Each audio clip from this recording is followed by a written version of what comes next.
Okay, we're ready. So whenever you're Okay, ready, yeah. Mr. Chair, and I'm gonna share my screen. Okay.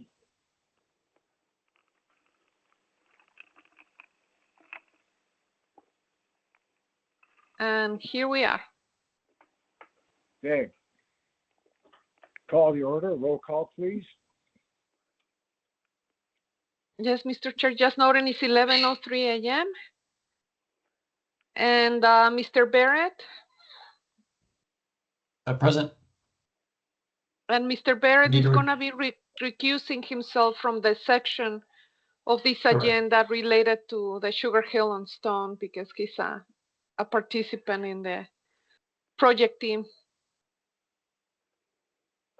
But you can participate in other portions of the agenda, Mr. Barrett. Mr. Thank you. Burr? Present. Mr. Gans? Present. Mr. Tom? Present. Ms. Schambach? Present. And Mr. Biner. Here. Okay, we have quorum, Mr. Chair, and it's good to see everybody again, I have to say. It's been a while. Okay, item 2 is review and approval of 12/20/23 draft legal action report, the LAR.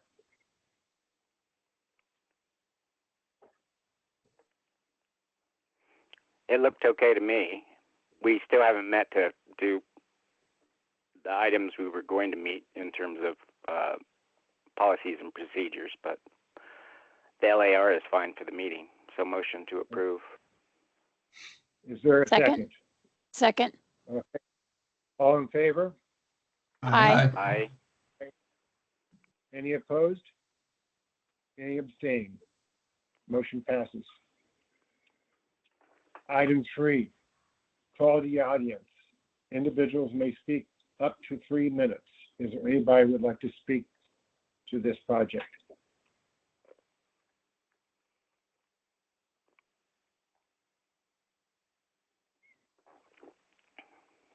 Well, don't hear anybody.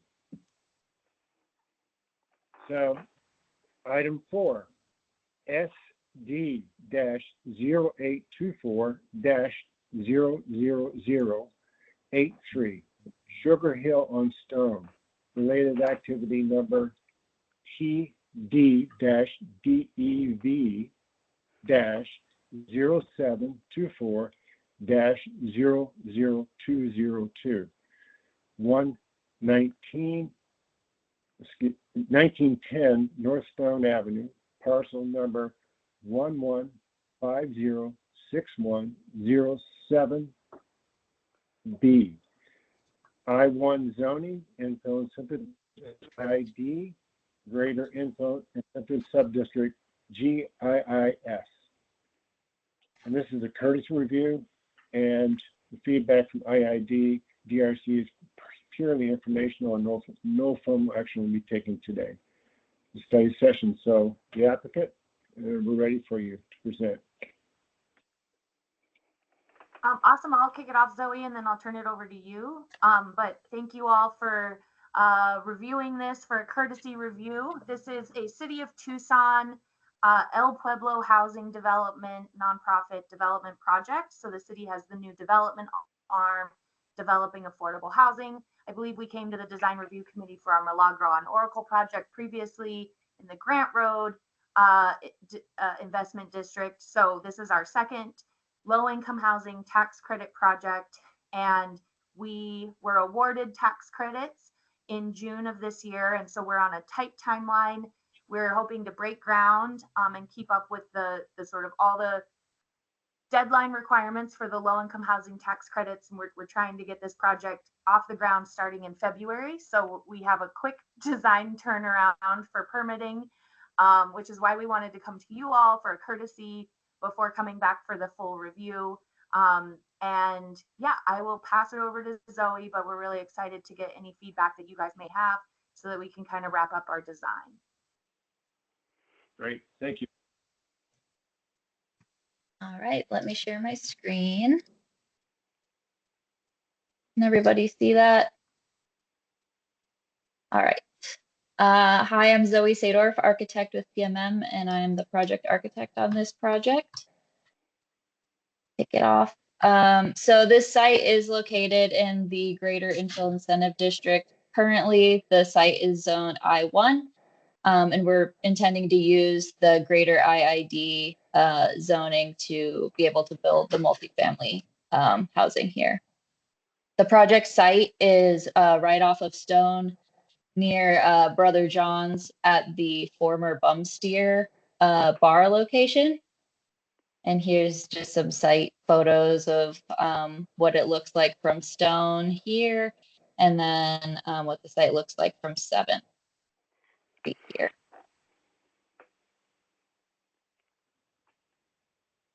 So here's our site plan. The building is made up of a 3-story portion and then steps up to a 4-story portion as you move east on the site.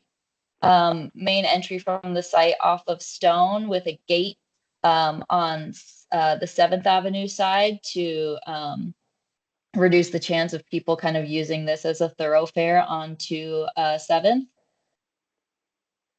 We have 66 parking spaces, which is significantly less than required, but it does give us 1 parking space per unit, 66 total units, 1, 2, and 3 bedroom units. On the south end of the parking lot, we have a solar panel covered parking canopy, and we're providing EV capable and EV ready spaces. The site is fenced on all sides, but leaving an opening here for the access drive. And then this is a development that's focused more towards families. So we have added a parking lot, resident barbecue, kind of patio area here on the east side of the site. We have So you provided. meant playground, right? I think you said parking, but you meant playground, correct? Yes, I did. Yes, Thank ma'am. Thanks. We have talked to the neighborhood about this in our public meeting about parking specifically. And to our surprise, the neighborhood comment was that they want less parking than this, which was a big surprise. But we have shown in our parking calculations how we could get some reductions through the IID, through PDMR, how we could get down to a total required of 85 spaces. And then we did a study of 7th Avenue to see if we could make up the difference in offsite parking here. And I can show this. We did kind of a Google map back in time image search and found that back to even 10 years ago, 12 years ago, that this stretch of 7th Avenue is not heavily parked. So do you plan on parking staff along 7th? Staff? Is that what you? Yes. To be determined, but I think that is a high likelihood to provide all of the parking in the lot for residents. Okay. Anything else on the site plan before I move on? Just a question. Mhm. Did you try using the alley at all to try to put the trash adjacent to the alley to try to get more parking spaces? Yeah, we did try that early on, and it was preferred that it be off of the PAL. So there's an easy access for them to come in off of Stone, dump the trash, and then exit off of 7th. Because we'll have a sliding vehicle gate here that trash and fire will be able to open. And just to chime in, we did meet with environmental and general services and talked through all various options. And this was sort of the one that they requested that we go with. So we had assessed the alley, we had assessed different locations on the site, but EGSD, this was sort of their preferred option. Okay. Are the parking spaces going to be assigned to each apartment? I'm not sure. I don't think we've talked through that with the property management. The property will be managed by Gorman. But that's something we can talk about and get back to you. I assume the answer is yes. Sarah, Yeah, do we you have can- any? We can ask Gorman. Part of the reason why we've provided limited numbers of parking is through our analysis of looking at other existing low-income housing sites. They're all being parked at they were providing the full maximum required parking, and they're being utilized at like a 70% rate. So oftentimes there's a lot of additional empty parking spaces in some of the affordable housing sites. I think it might be reserved. We also have some EV spots that will be reserved as well for electric vehicles only. So we could get clarity, but I don't think Gorman typically does reserved spots, but in a case like this, it might be something that they will look at doing just to kind of help with any grumpy parking situations. Thank you.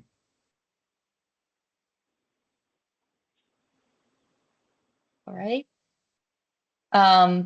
Just showing the utility plan here. The site has access to water, electric, sewer, and gas, but we're not going to be using gas in this project.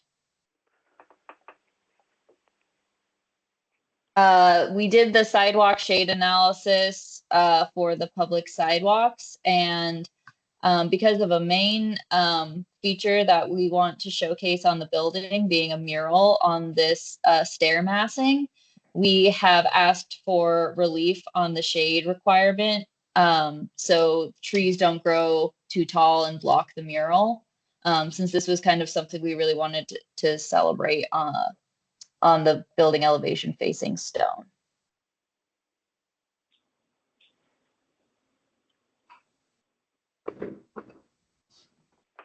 Okay, the driveway throat depth, we did get a comment from DTM, and we talked through this with them. They are recommending that the driveway throat length be a 60-foot minimum. But they've determined that this isn't a high traffic development and offered us some options. Since we're showing in our LIHTC application, we have always been showing this amount of parking. And because of that, it would be a material change to our application. We're trying to avoid doing that. So we've elected to go with their third option. If no parking spaces can be eliminated, recommend moving EV capable spaces to the, he says east, but I actually just had email confirmation from him right before this meeting that he meant west, and that the EV spaces be located closest to the site entrance to help mitigate any traffic backups caused by people backing out of a space and somebody coming in at the same time.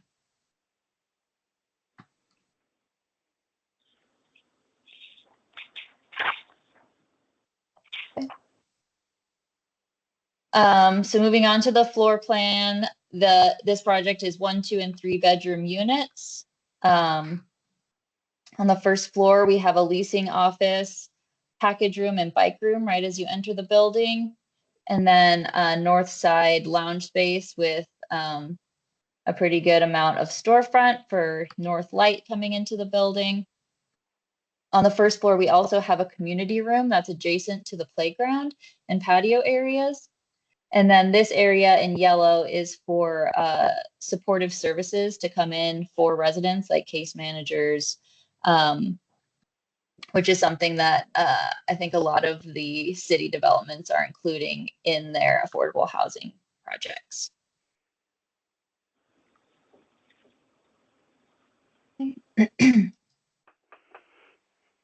Second floor, all of the units basically stack. On this north side here, we're showing a double height space. So this is looking down onto the lounge space on the first floor below. And we're using this wall as an opportunity for graphics, maybe by the same artist who does the mural on the exterior of the building, to kind of bring that same artistic language into the building for residents to enjoy. And then we're also showing a fitness room on the second floor here.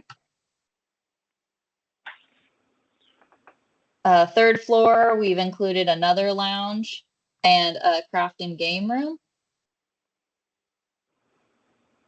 And then fourth floor, this lounge again is open to below, so we have another double height space and another opportunity for art on this double height wall. A small multi-purpose room, and then another resident lounge here on the fourth floor. So plenty of resident amenity spaces and areas for people to hang out and establish, a strong community within the building.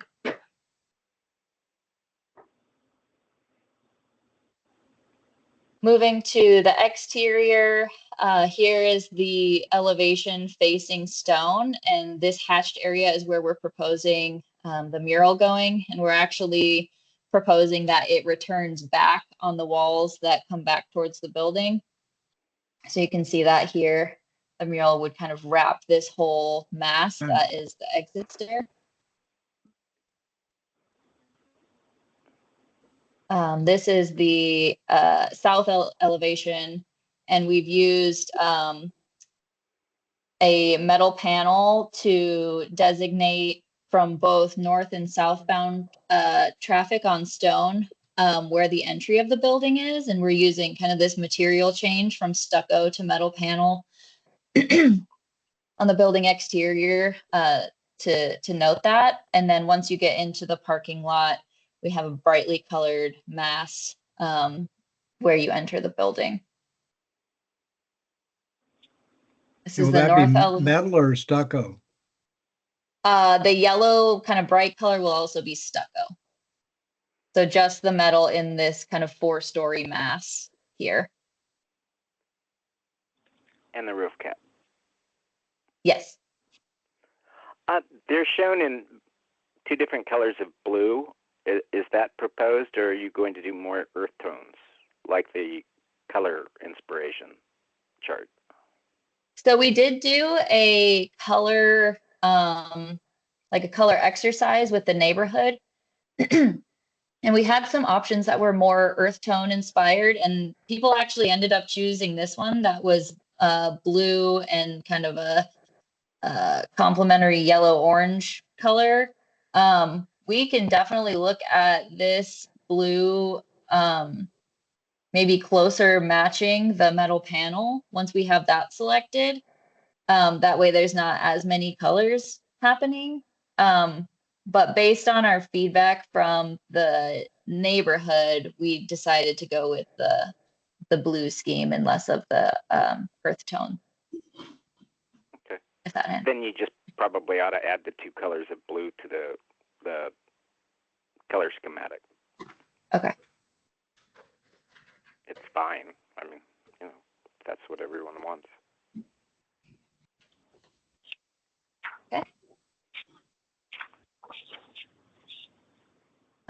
Here's the north elevation showing kind of where those resident lounge areas and double height space would be at these storefront expanses.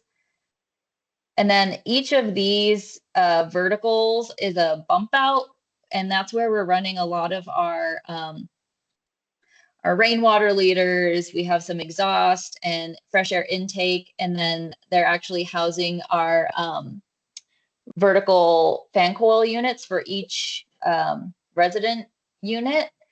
And then we're running, refrigerant lines down to each of those fan coil units within this mass as well. So we're kind of removing that from the building where sometimes it could take up space within the unit. We're pulling it to the exterior and using it as an architectural element. And those are metal clad also? Those are stucco. but we're proposing to do like an interesting reveal pattern that kind of mimics what the metal panel is doing on this mass as well.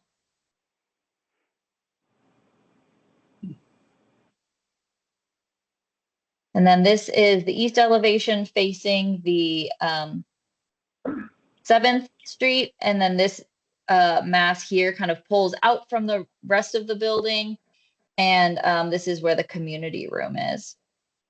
And we're still playing with reveal patterns on these two bump outs. We wanted them to be a little bit different than just a horizontal vertical pattern, because we have a lot of that happening in the building, and we wanted to make these specific areas a little bit more visually interesting and different.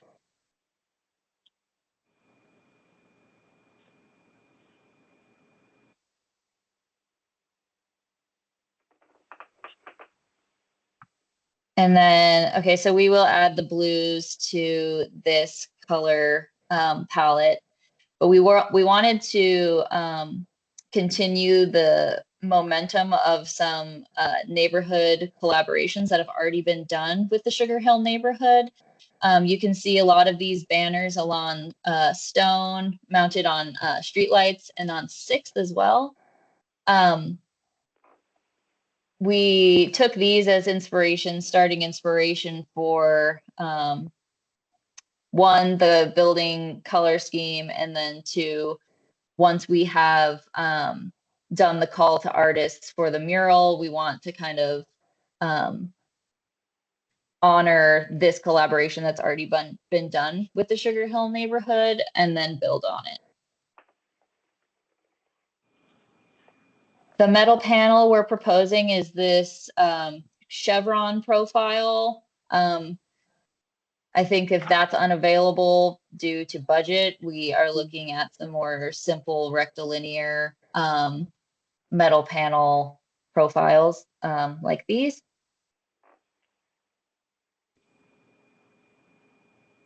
We're looking, the site fencing that goes around the perimeter of the site will be a steel frame with a metal mesh infill. So the idea is that you'll be able to see through the mesh. There's still some visibility through the fence.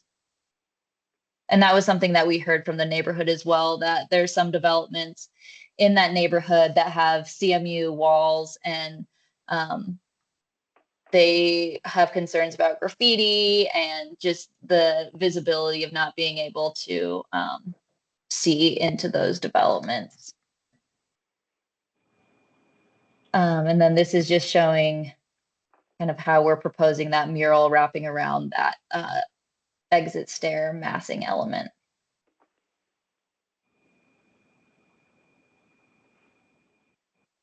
And here's a couple renderings that we've done of the building entry with some stepped planters and bike parking right at the front. Kind of a bird's eye view flying over Stone, looking north. And then this is us flying above 7th, looking at the playground community room area.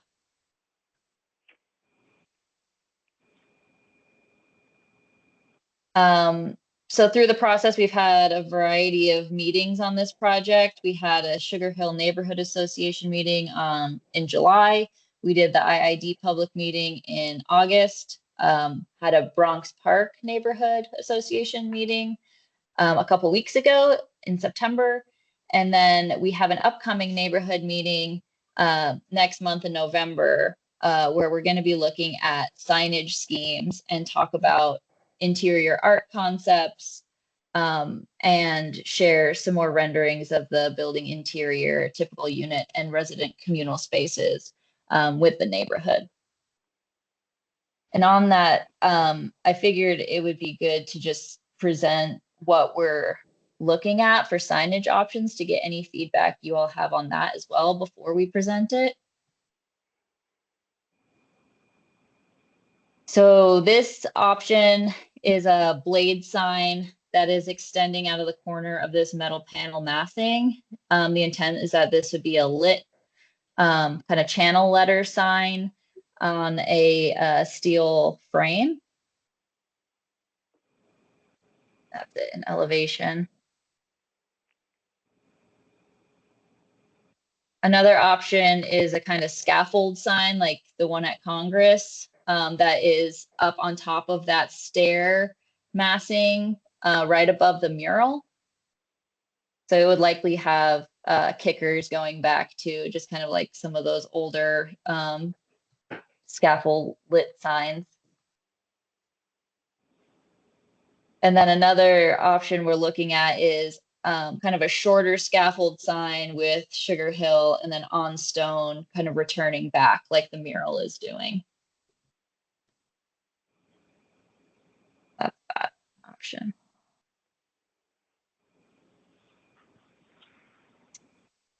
All right, and that's all I have. Any questions? I have just one quick one. In the elevator corridor, was there just one elevator? Yes. And that was, go ahead, I'm sorry. I was gonna say that was a ownership decision to only provide the one elevator.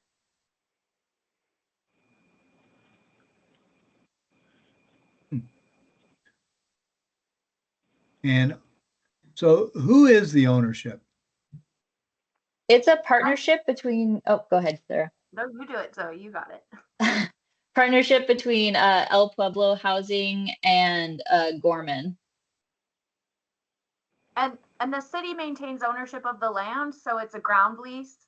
So the city owns the land, and then the partnership for the improvement of the building through the LIHTC will be, the primary owner will be the equity investor through the low-income housing tax credits. And then El Pueblo Housing Development and Gorman are the managing members also of the ownership structure. And that's the structure for 30 years while we're in the affordability period for the low-income housing tax credits. But the city of Tucson will remain ownership of the ground. And at that 30-year affordability period, and the city of Tucson will have first right to purchase. And our intention is to maintain this in affordability in perpetuity. So that's kind of why we set up the partnership the way we did. And so that box next to the elevator, is that just an open shaft or storage or? These here. Like the green outlined here. I can't see where you're pointing, but. Sorry. Are you Oh, talking so about there's these? only, no, I thought there was another box, but no, I see that. Never mind. Yeah, those are just shafts. Okay.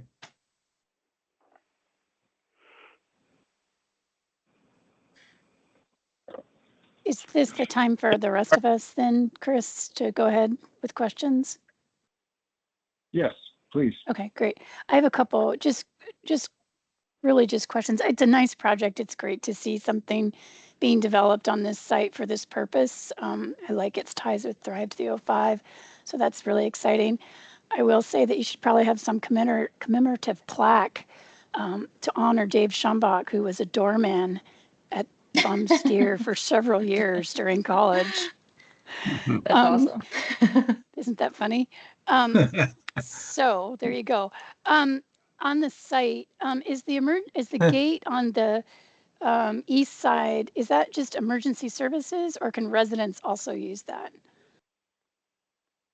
I think there'll be a ground coil here that it'll become an automatic gate for residents to be able to use too. But the intention is that it just slows down. If anybody came in here trying to fly through, they'd be met with a gate.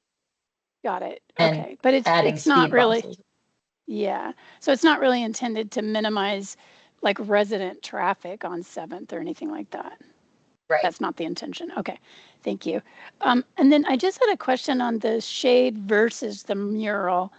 I get the intention of that. I just wonder if it's an either or situation, or if sort of how you've addressed it so you get the best of both worlds. I like being able to, I like that mural. I love it wrapping around.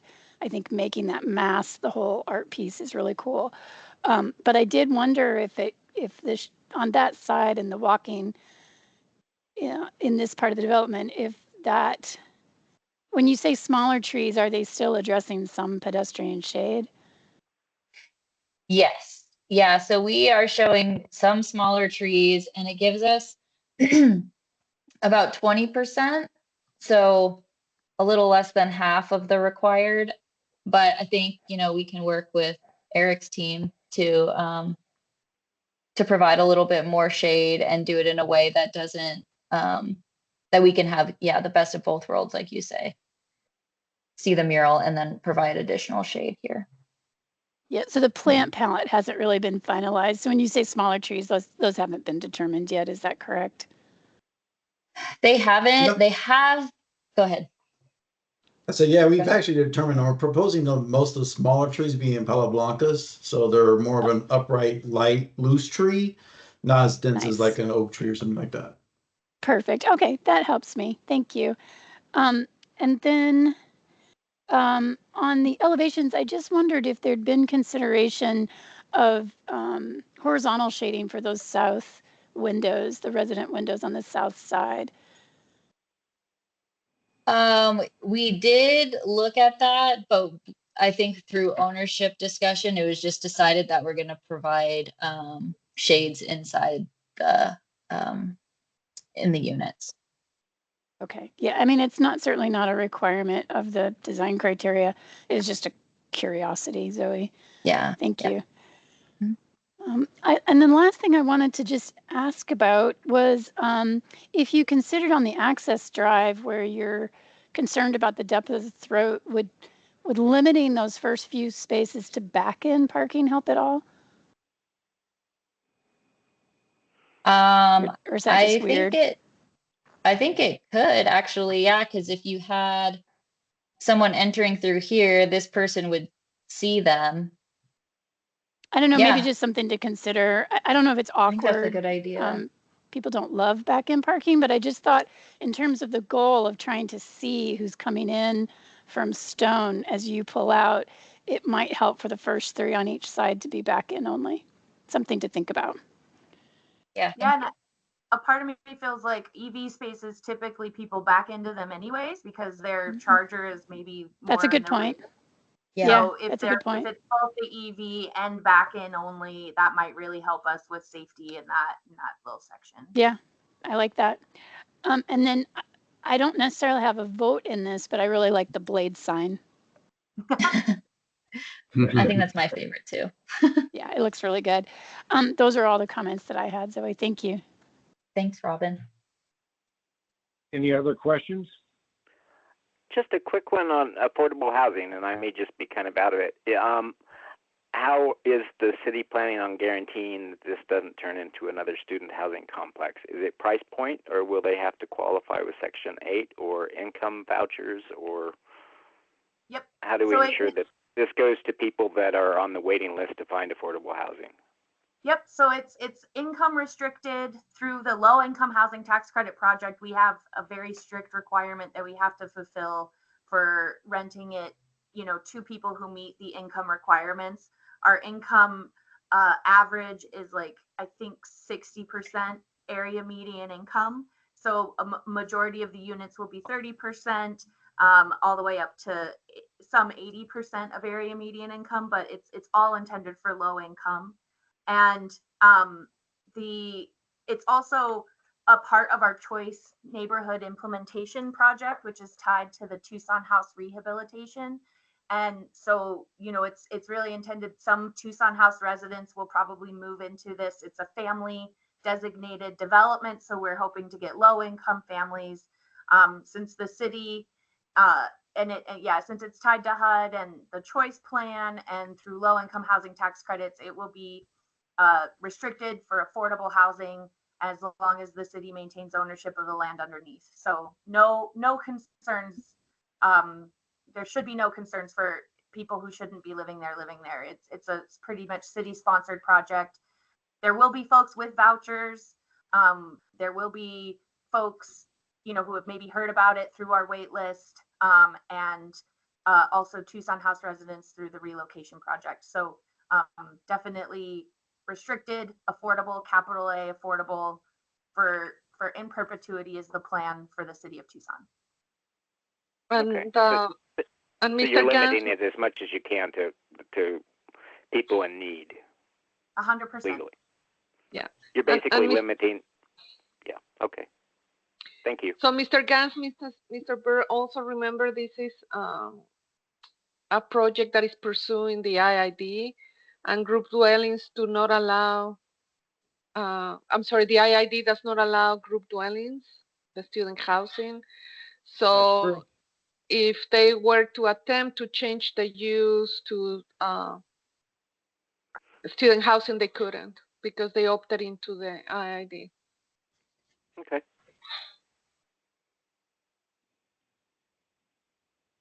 Any other questions for our presenters? Well, just one more thing, and that was regarding the shading requirements for the landscape. We went ahead and approved it, even though it's only about 20 some odd percent provided. We felt that with the affordable housing project, the shading that was also created by the photovoltaic canopies and the mural, that when you think in terms of all those, we felt that and also I think we added a few more trees, small trees, but since the first time we saw it, so we went ahead and just approved it. Okay. All the other stuff we covered very nicely, and thanks Zoe for a very nice presentation, a lot of information. And with regards to the colors, we felt the colors that they finally selected with the blue, I think that'd be a very nice addition to Stone. Thank you. And then kind of a follow-up, since that section is supposed to eventually be the high volume transit area, do you anticipate that stops will be placed somewhere near to all of these residential units popping up so it will be accessible? Yep. And there's currently a hawk light proposed just south of our site. So what street is that? I think it's just north on Ventura. Is it Ventura or is it so. south on Lester? We have One of those. hawk. We have a hawk for sure going on Ventura or Lester. We'll clarify that, and we might add that in our site plan, future hawk crossing. But there's also a nice shaded bus stop in front of the Stone Avenue standard student housing.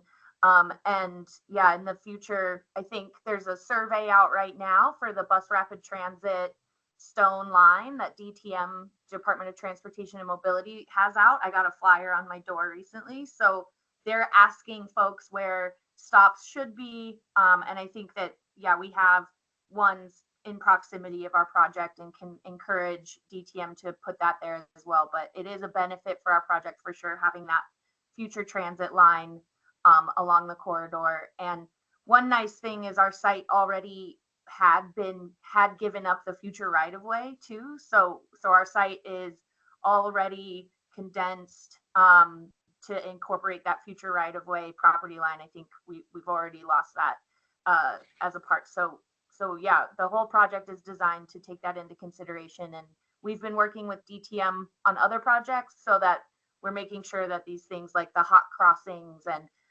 other improvements to bus stops are all thought about while we're developing these housing sites. That's great. It'll make it more viable in the future. It's nice Definitely. to see that there's not so much siloization of the conversation. Yeah.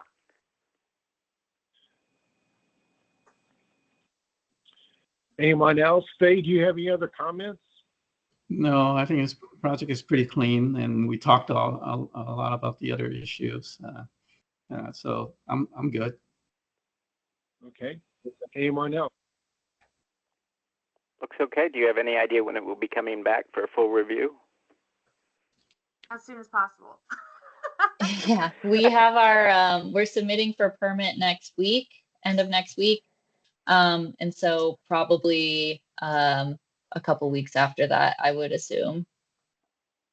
I think So, we're shooting for next end month. of October or early November would be ideal for us, for timing to get the final review from you all. If helpful, we could do it after I don't know if we want to incorporate the sign discussion into this discussion, but we could do it after we've had the neighborhood meeting and gotten neighborhood feedback on that. I would love that. Thank you, Zoe.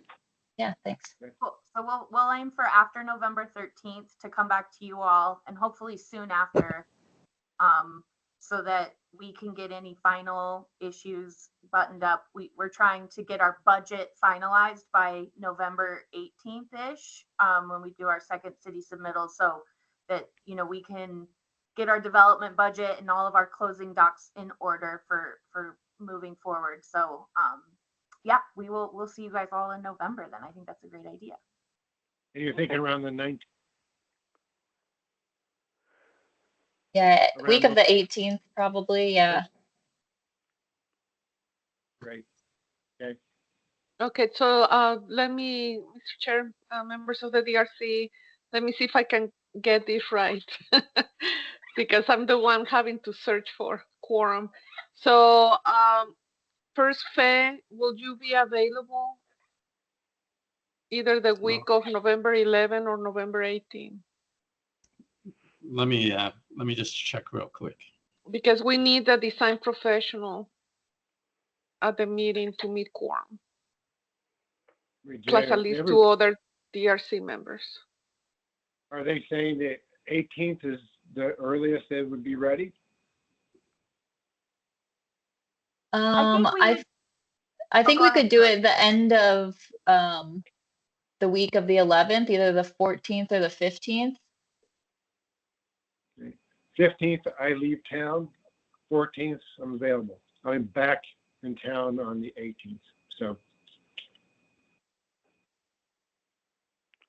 So Maria, I'm good on the 18th after 10 o'clock and before 4 o'clock. And what about on the 14th? On the 14th, 14th anytime before 2. okay. I have an So I'll be afternoon. sending, Okay. I'm I have sorry. an afternoon dental appointment on the 14th, but the 18th would work, or the 15th. Okay. But if I hear early enough, I can adjust that. I expect. Okay. I think it's So at 3, so maybe 11 o'clock meeting. Okay. So tentatively, next ID meeting for November 14th between 11 and 2. Or between 11 and 1 because Faye's available. Okay. Yeah. Okay. 11 to 1. 11 to 1. And so considering that, Sarah, Zoe, I will need to have a revised design package.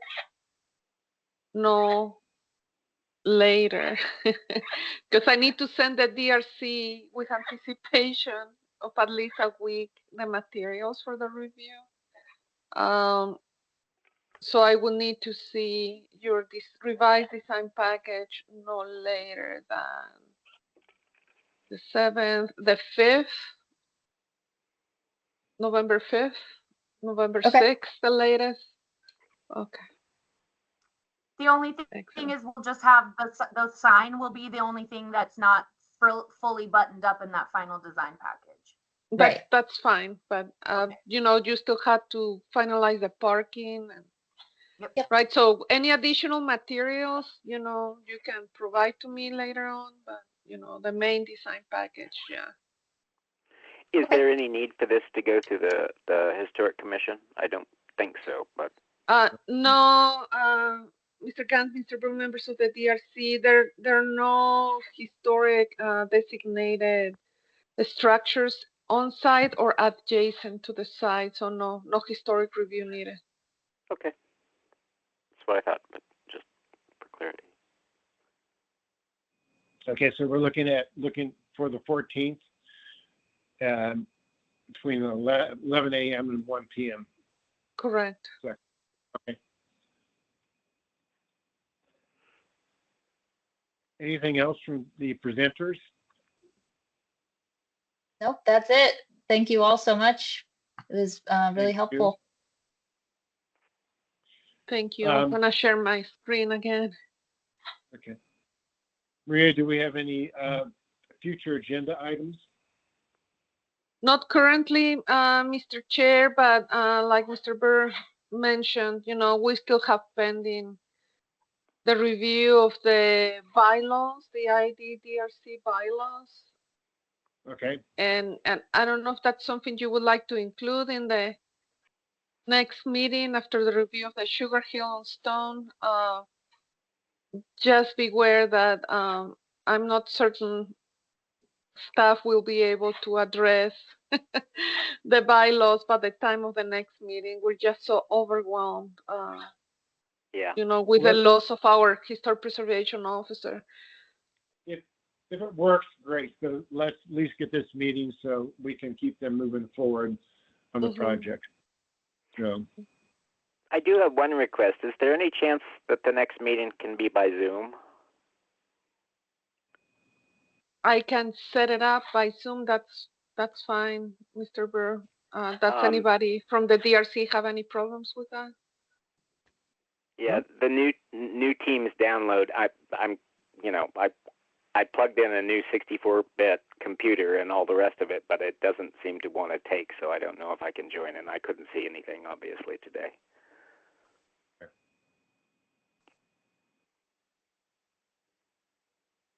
So I'll schedule it by Zoom. If It for was some kinda like reason the I Historic Commission. forget, please do remind me. Yeah, it's like the Historical Commission on Wednesday. There were 27 people, and only 4 of them could be seen. And I think we're hitting that kind of tech limit for some people. Yeah, I'll do it by Zoom. That's fine. And that's all I have, Mr. Chair. Just making sure that everybody received last night the second review by the design professional. I did. Okay, perfect. Yep, I did too. Thank you, Faye. It was good to you. Yeah, and Thanks. thank you, Faye, for jumping in so quickly with all these reviews. Not just this one, I should have to say. There are others. I tried, but you don't answer your phone.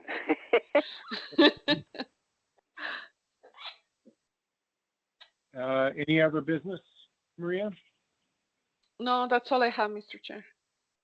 Okay, well then we are adjourned at this time. Thank you, everyone. Thank you. Bye-bye. Have a good Thank you. weekend. Have a great Bye-bye. weekend. Thank you. Bye-bye.